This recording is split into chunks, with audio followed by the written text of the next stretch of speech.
glands, the organs, and the hormones they secrete. And I'm going to skip these first couple slides because this is for like if this was actually in person. So from the last session, we went over how the endocrine system is the second major controlling system behind the nervous system. We learned that hormones are chemical messengers. And then we also learned that hormones affect specific organs and tissues, which are referred to as target organs. So in the picture on the left, you see you have the endocrine gland. They release those hormones, they go into the blood, and they act on receptors on a target cell, and all this helps maintain homeostasis. And then on the right, we have the glands, the most important glands and organs involved in the endocrine system, and they secrete hormones. Okay, to start, we have the hypothalamus and the pituitary gland. That's right here. I just circled it. So this is the anterior. Ooh, wrote that kind of ugly. This is the anterior. And then over here is the posterior. Okay. So the hypothalamus is like this little center right here. And then you can see there's like a little stalk, and then these are the two glands. So the hypothalamus is connected to the pituitary gland via the infundibulum. And this is really important to remember because this is how the hormones are transported from the hypothalamus to the pituitary gland. And the hypothalamus makes its own hormones, but those are transported to the pituitary gland for release. So the hormones from the hypothalamus actually aren't released to the hypothalamus, they are released through the pituitary gland. And then you have, obviously, like what I just said, this is really key to remember, that these hormones are transported to the pituitary gland via the infundibulum. So if I was just like drawing it out in simple forms, this is the hypothalamus, it's going to be transported to the infundibulum, and then those will be transported to the pituitary. So the infundibulum is basically just like a walk, a roadway. Okay, there are two major lobes of the pituitary. So I'm going to cross all this out because you don't need to worry about all this. This was just in the image, but this doesn't like pertain to you guys. So there's two lobes, the posterior and the anterior. So the posterior pituitary is composed of neural tissue that secretes neural hormones. So this is something people kind of like forget to focus some more on, but if this is my posterior pituitary right here. And if you can see, there's these little yellow things right here because it's getting direct hormones from the hypothalamus itself. So the hypothalamus for the pituitary gland creates, or let's say produce, because let's be more technical. Hypothalamus produces hormones, but the posterior pituitary gland secretes those hormones. Now, of course, this is not the same for the anterior pituitary, but you have to know that the posterior pituitary hormones are produced in the hypothalamus, okay? So the posterior pituitary releases many hormone-releasing hormones. You guys don't have to worry about that, but there are two main ones, and we'll learn about that in the next slide. And then we have the anterior pituitary, and this consists of glandular tissue. It's not neuro, it's not like the posterior pituitary, and it consists of 6 major hormones. And I wrote on the bottom, it kind of got cut off, but please write this acronym down. This is what helped me remember it when I took anatomy. So you have the follicle stimulating hormone, luteinizing hormone, adrenocorticotropic hormone, thyroid stimulating hormone, prolactin, and the growth hormone. And this spells out flat peg. Please write this down, it'll help you. Okay, this is just an overall picture for you guys. You guys haven't learned about most of these hormones, so I'm not going to go into them because I'm not allowed to teach ahead of the professor, but this is a really great image because you see the arrows, and you see how the arrows go into the actual hormone name, the organ they stimulate, and the effects. But specifically, the two that we're going to be talking about right now are the ones you guys have gone over, and that's going to be oxytocin and ADH, okay? Okay, so anti-diuretic hormone, also known as ADH, and oxytocin are released from the posterior pituitary. So again, what's right here in red is so important. It's important to note that ADH and oxytocin are produced in the hypothalamus and released by the posterior pituitary, okay? So let's talk about oxytocin, and that's drawn right here, if you can tell, if you can see the little oxytocin. So oxytocin stimulates uterine contractions during labor, okay? And it is a hormonal trigger for milk injection. And also you can use synthetic oxytocin, can be used to induce labor, okay?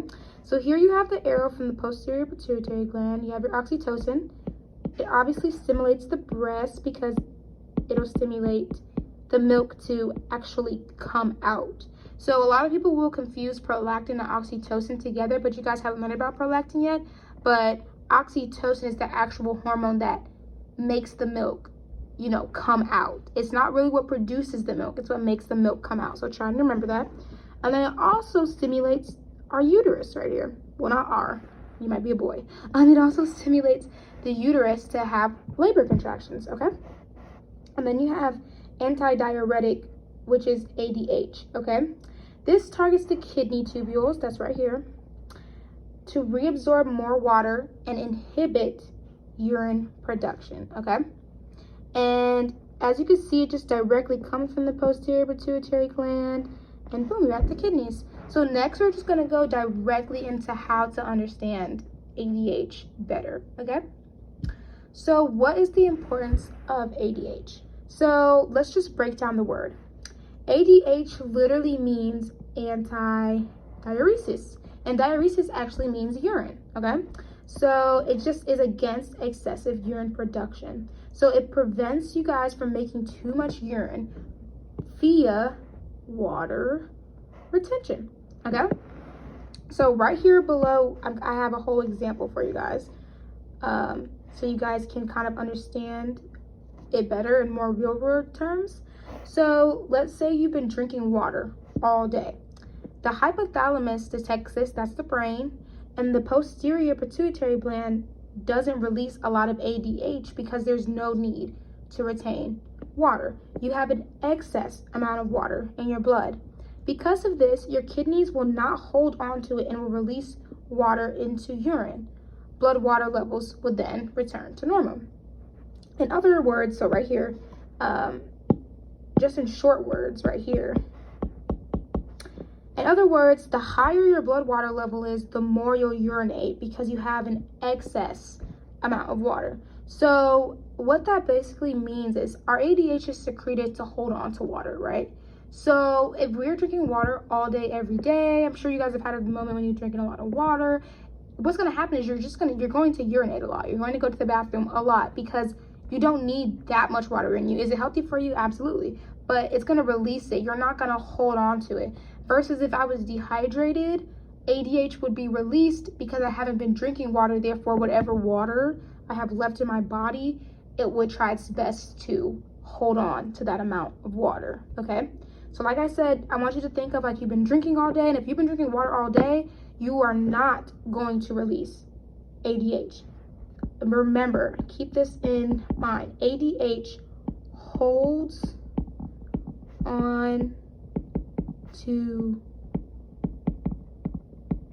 water, okay? It holds on to water. That's why you have all these waters here everywhere, to just give you guys an idea. It holds on to water. So if you were drinking an excess amount of water, ADH would not be released, okay?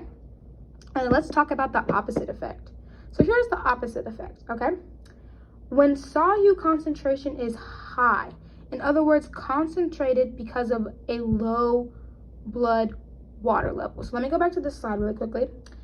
When solute concentration is low, I want you guys to know that this is actually, this whole sentence here in brown is actually probably how the questions will be presented to you, and it can sound confusing. But when something, or when a solute concentration is low, that means that it's dilute, right? It's not concentrated, it's dilute. So in other words, dilute because of high blood water levels. So remember, if you've been drinking water all day, the concentration of your blood water level is going to be dilute because it's mostly water. It's nothing else in it but water, okay? So let's go back to this. So when solute concentration is high, in other words, concentrated, because of low blood water levels. So here's my other example. We're gonna look at it.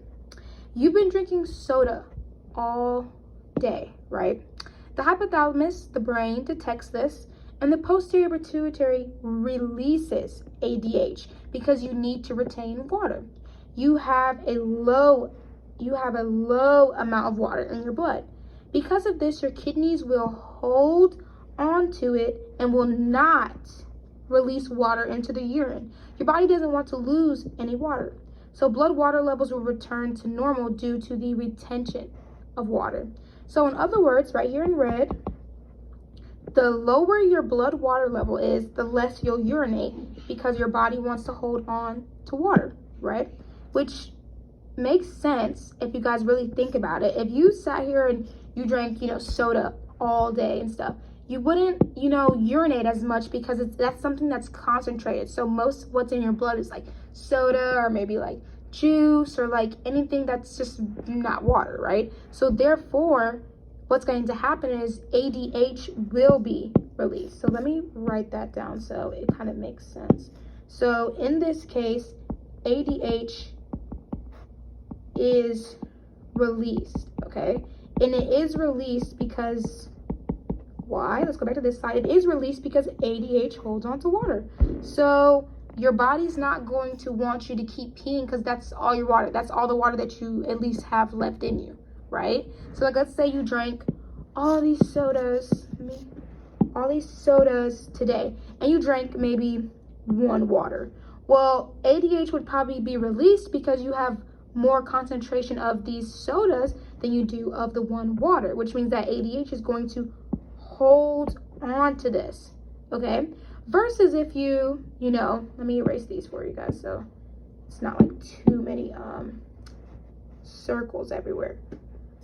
Versus if you had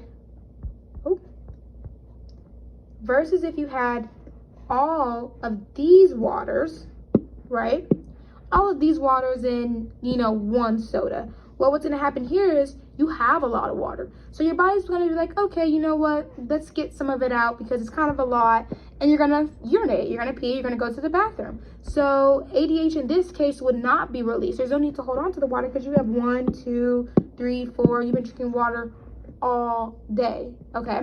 So I hope that kind of makes a little bit better sense, okay? So to just be completely technical, let me just erase this, okay? So we got a lot going on here. Let me just erase it, and I'm gonna use a different color if I can, okay? So to be technical, ADH is released when water, we'll just say H2O, in the body is low, right? And ADH is not released when water in the body is high, okay?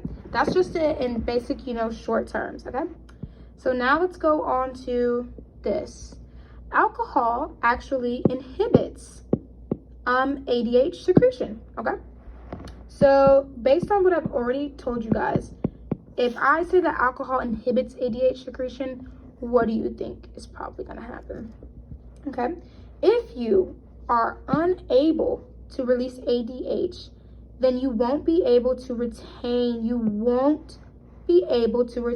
water, which means you'll urinate more, okay? Now, I don't know all the scientifics behind why alcohol is that way, but I'm pretty sure you guys have heard a couple of stories, we're all in college, of people when they get drunk peeing on themselves because it just kind of blocks it. Alcohol is a drug, and like I said, remember, ADH actually is produced in the hypothalamus. Remember I told you guys it's actually produced in the brain. So when you have the drug of alcohol and whatever, I'm sure there's a connection between that obviously affecting, let's be technical, inhibiting ADH secretion. So alcohol is a drug, it affects the brain, therefore it also in this specific case affects ADH secretion. So the more alcohol you consume, the lower your ADH is going to go down. Obviously not like permanently, but in those moments. And that means that you won't be holding water. So just to let me get an eraser really quick, just to kind of, you know, fix all of this and be, like I said, as technical as possible. So like I said, if you don't have any ADH, so let me write it in different words. If you don't release ADH, water is released via more urine, okay? So if you don't release ADH, water is released via more urine, right? Because ADH holds on to water. Where did I write that over here? Oh, maybe I didn't. Right here.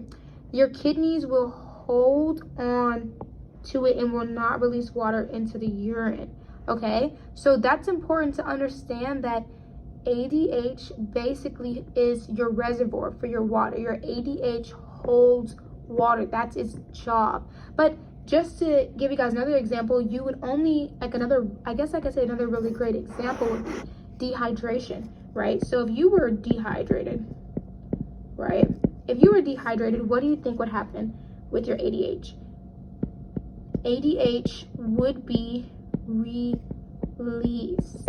Why? Because if you're dehydrated, you don't have enough water. So you're, you know, lacking water. We'll just put that up here. You're lacking water. Therefore, ADH jobs is to hold on to any water in your body you have left. Does that make sense? Hope that kind of makes sense. I'm just trying to give like tons of examples. My handwriting is like super crappy right now, but I hope that like makes sense, that that's what ADH does, right? Just like, you know, a lot of people say you could tell if someone's dehydrated during a workout if they're not sweating. That is actually true, because even though you're working out, you're working hard, your body still does not want to lose water. So, you know, outside on a hot summer day, not sweating is one of the first signs of dehydration, okay? And I think, oh yeah, I'm just gonna end the video here. Remember, now that you know the, hold on, let me go back. These hormones, I will get into oxytocin in the actual live session, because that deals with, you know, like positive feedback mechanism. So I kind of have to use more time to get into that. Before I end this video, and thank you guys for understanding that I couldn't have a session today, I really want you guys to write this acronym down. The anterior pituitary is the master gland because it secretes 6 hormones. Please write this down. It's so helpful. It's what helped me. And yeah, in the next session, I'll be going over, oops, it zoomed in. Hold on, you guys. I will be going in like more depth on all these, but I can't get ahead of the teacher and you guys haven't learned all the hormones. So I hope this was like kind of helpful. Yeah, and I will see you guys in class on Monday of next week, because I'm taking the T's on Friday. Okay, so thank you guys. And also wait, before I fully end this, let me go back. From my first session, this is what we went over really quickly. Let me just show you guys. We just basically went over like basically everything you guys learned in the first PowerPoint. You know, we went over the types of hormones, amino acid. We went over the mechanisms of, you know, PIP2 and cyclic AMP of the water soluble hormones. I'm just tapping through it really quickly so I can just kind of show you guys what it kind of looked like. And I also made a whole Kahoot on this entire PowerPoint for the first one. I'm working on the Kahoot for the second one. We even have a little outer bake center like outro. So yeah, thank you guys for watching this video. I hope it kind of helped. Like I said, I can't teach you guys the other stuff because I can't teach ahead of the actual professor. So yeah, I really hope this helped you guys get a better understanding of ADH though. So yeah.